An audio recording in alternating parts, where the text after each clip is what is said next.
Hi, welcome to the Hard Trusted Info channel. In this video I will show you how to import Node from zip file to Notion. So you have to click on these three dots in top right corner and now on import. Upload from your computer. Find the zip file with nodes and upload it.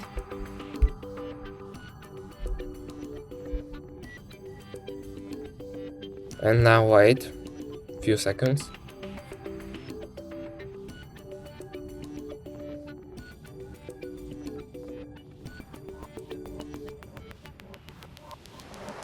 You can also refresh the page. And as you can see, the node is now imported. So thanks for watching. Bye.